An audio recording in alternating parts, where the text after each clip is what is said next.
Body of work. Lamentation of Christ.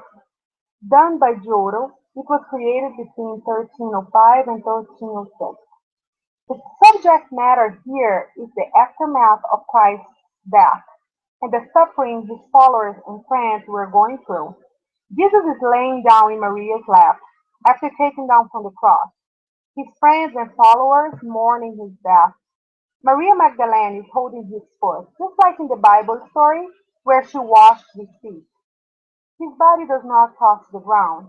The left side in front that there are two figures with their backs to the viewer, which brings the viewer inside of the painting.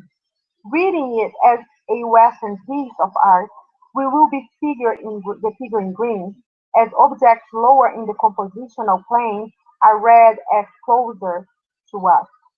The background shows a dead tree, or apparently dead tree, which can be a representation of Christ's death. As with spring coming up, that tree can come back to life, which also can be interpreted as Christ's resurrection. The landscape coming down brings the viewer's eyes to Christ and Mary. Mary is holding Jesus as she would hold him when he was a baby, showing love and devotion. There is a sense of realism where we can see the figure's faces suffering in mourning time. The angels are present, also mourning the death of their leader. Giotto shows here the pain that Christ's death caused to the people that loved him. It was a dark and sad time. With this painting, Giotto showed signs of early Renaissance, creating a volume in the painting very symbolic and three-dimensional. The distinction between the humans and angels is clear. Giotto used this fresco as a palette to express new views of painting and to symbolize religion. This is David. It was done by Donatello between 1430 and 1460. This can be the most famous sculpture of the Renaissance in the 15th century. It was the first standing nude since classical antiquity. There are records that during the festivities for the wedding of Lorenzo de' Medici and Clarice Orsini in 1469, this was the centerpiece of the fourth courtyard in the Palazzo Medici. In this sculpture, Donatello goes back to ancient Greek and Rome's loves for the body. The subject matter is David, and it's after he killed Goliath and he's stepping in his severed head. David, as a young boy, offers to fight the giant after seeing that everybody else was afraid of him. He was authorized to do so, and with only one shot of a rock, he put it down Goliath, then cut his head using the giant's sword. David is in a relaxed pose, contrapposto, and with that, the sculpture shows movement and gives a sense of being alive. That pose, together with the material, which is bronze, puts this work in the humanist context. In here, David is young, and with his hand in his hip looking down, the head he's using, his boots, and being naked brings out the sensuality, which is reinforced by the wing of the helmet going up high in his side, also showing sexuality. The sculptor tries to bring signs of peace with David's soft hat, and because he's holding a rock in his left hand. For the people of Florence, this sculpture is important because of the relation between its representation and their fight with Duke of Milan. With Florence being small and fragile and Milan being strong and big, they thought it was a certain win, but Florence was able to win against them. Elevation of the Cross. The artist is Peter Paul Rubens. It was created between 1610 and 1611. Elevation of the Cross and Anatomy Lesson of Dr. Soap are two very different paintings. They were made by different painters. Rubens was Catholic and received commission from the church for his work. He was from Spain. Rembrandt, the artist who painted the Anatomy Lesson of Dr. Soap, he was from Holland, and he was a Christian without the church commission. They had different religions. They were from different regions, and had different political views. In the elevation of the cross, Rubens shows realism with the weight of the cross, and the struggle of the figure shows while they are trying to lift it. It is a oil on panel painting. The subject matter here is Christ being elevated in the cross during his crucifixion. It is a massive painting. It's about 15 feet tall, made for a church altar. His figures show strength and muscle. The cross makes a diagonal line across the painting, almost dividing it into two triangles. There is a volume where the figures are all together trying to lift the cross. There is some theatricality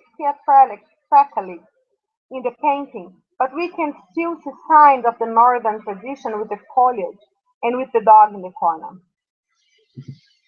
In the anatomy lesson of Dr. Soap, done by Rembrandt, and it was done between 16 and 32, it has a group of anatomy students and Dr. Soap as his subject matter. It's a group portrait. It's clearly not painted for the church. This kind of art was bought at the time by middle and upper middle class to hang them in their houses, their offices, and places of meeting. The medium chose here was oil on canvas. Within the group, we can see group of students with Dr. Soap and a cadaver, which is being used to teach the anatomy. The figures are not lined up. They got together out of line around the cadaver, who in this painting is the focus of attention. Some of them show face expressions that show interest in what the doctor is teaching. Some are looking straight at the viewer, giving the impression that someone just walked into the room. So because of that, we could say he used naturalism and his style for painting. The figures are not stiff. There's a movement bringing up the Baroque drama. It's a serious image. All the figures are formally dressed, kind of contemporary Dutch society vestments, and only the cadaver is exposed. That's another notable difference between the paintings of Rubens and this one. In Rubens, the figures are more exposed, they're showing their muscles. Both of them show some theatrically on them. Rubens' ones has a little bit more, but both express the Baroque style with naturalism, and they are active. Oath, Oath of the Horace, done by Jacques Louis David, created in 1784. It is a very important painting that's now on display in the Louvre in Paris. This is the most important painting of David's life, and it was painted in Rome. The importance of it for France is that it is interpreted as a context of the French Revolution, which occurred in 1785. Its subject matter are three brothers, the Horaces, together take an oath by their father, ready to sacrifice their lives for their country against three other brothers, the Curates from Alba. On the right side there are three women with sorrow faces, sad for seeing their men going off to fight, very emotional. They won the fight, but in the process they killed one of their brother-in-laws who was part of the enemy. And when they came home, their sister Camilla condemned the killing of her husband. Because of that, they accused her of putting her duty to Rome below her feelings. So they killed her. The figures remind us of ancient Greek sculptures figures, strong and with muscle. The paint is simplified. Up until today, this paint is one of the best known paintings in the neoclassical style. The painting is not open to a landscape, but it is enclosed by the shadow. The shades of green, brown, red, and pink soften the atmosphere. While he painted a woman with sinuous curves and with muted colors, he chose to give a more energetic body to the man, who he constructed with straight lines, and their coats have more vivid colors. This painting is seen as a representation of the French Revolution, as I said before, where the revolutionaries were ready to sacrifice their lives for their own country, just like these brothers did.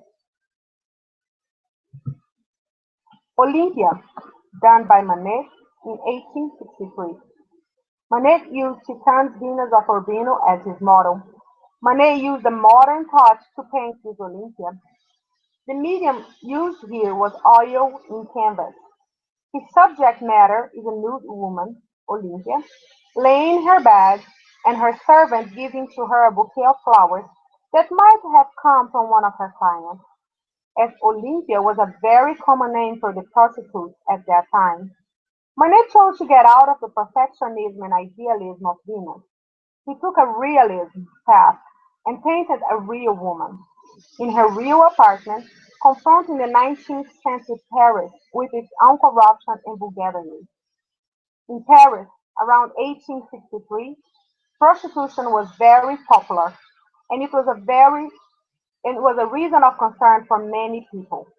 It was hard to distinguish the prostitutes from the ladies because of the low price of clothing at that time, which was caused by the prefabricated clothing and the development of department stores. He used a contemporary setting and placed a classical composition, using a contemporary woman, bringing the sense of here and now to his work. He chose to use strong brush strokes, which was called at the time childish and unskilled fashion of painting. He chose not to use the historical, mythological, or biblical themes that were used at the time. He took a more realistic approach and he humanized prostitution, which at the time was very popular, but no one wanted to be reminded of it. Because of shades in her hands, the press interpreted it as if they were calling the attention to sexuality. When the painting was revealed in 1863, it was shocking. He kept the background darker and kept Olympia in her bed light, which contrasted drawing the attention to the subject. Another difference with Venus is that Olympia is looking right into the viewer. It's hard to look straight at her body because she seems to be staring right at us. This was another reason that this painting was so shocking. At that time, women would not stare, especially if they were prostitutes. They would keep their gaze down, but Olympia is different. She gives us the impression that she is not afraid and stares right back at us. Les Demoiselles d'Avignon. The artist here is Picasso. It was created in 1907. Picasso used Cubism to do his painting. Not only it was the first with this style, but also the second most famous painting after Van Gogh's Starry Night. His medium here was oil on canvas. Picasso struggles with the subject, which was five women in a brothel. There were more than 100 preliminary paintings and sketches. He had issues with the two-dimensional picture plane and the three-dimensional space. He used the female body in a distortion way and a geometric form in an innovative way. It's a soft painting with a lack of unity. It gives us the impression that he threw everything together to see what would come up. But as we know, this was a very well thought piece. There are five women prostitutes. The earlier version had a male figure entering by the left side, but he has been removed of it. That way, we the viewers become the clients. The strokes are sharp, giving the illusion of pieces of glass. Even though space is palpable, there is no sense of volume in the empty space. All figures are in the same plane, and it's still clear that the lady from the upper right is coming through curtains. It's a very large piece, and the figures are virtually life-size.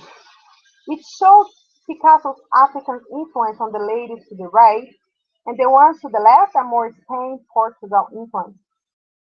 For Matisse, this was a death of painting. He saw it as a challenge for his work, which he used more smooth lines and colors.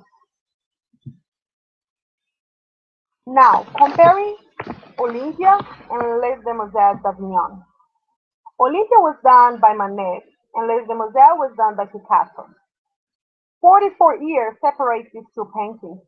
and both had shocking reactions from viewers when they were revealed.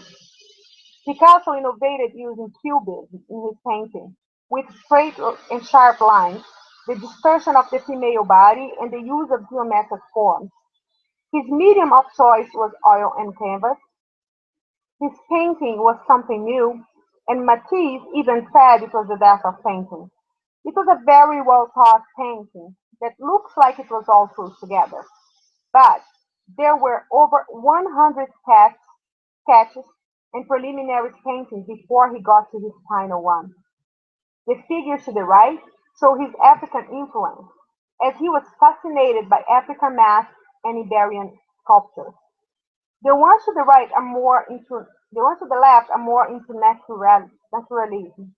The second from the left looks the more natural of all of them, but her pose is more to someone who's laying down than someone who's standing up. He went out of the idealization of the female body. When first showed in 1916, it was regarded as immoral. Manet, with his Olympia, was also got away from idealization of the female body. Using Titian's Venus of Urbino as a model, he went for a real woman, as a prostitute naked in her own Parisian apartment, covering her sex with her left hand. He used a strong stroke, kept her skin pale, almost the same color as her bed. Only using shades in her hands, the background is darker, contrasting with her and her bed. This piece, when it first came out, was also shocking. Not only he got out of the tradition of the perfect female beauty, but he confronted Paris with their own vulgarity, the one no one wanted to talk about it, the custom of men visiting prostitutes. It was also hard for them at that time to differentiate a prostitute from a common lady because clothing was made cheaper with the development of department stores and prefabricated pieces. They are very different, two different artists with two different styles. Manet had realism and Picasso with cubism. As I said earlier, they had 44 years of art. They were able to use art to bring up modern styles and shock people with the idea of painting prostitutes. Today, they are respected artists with very famous and respected pieces. Two very different paintings that bring to us, the viewer, the reality of life. Some people might see prostitutes as distorted as Picasso painted them, but they are as real as Manet interpreted.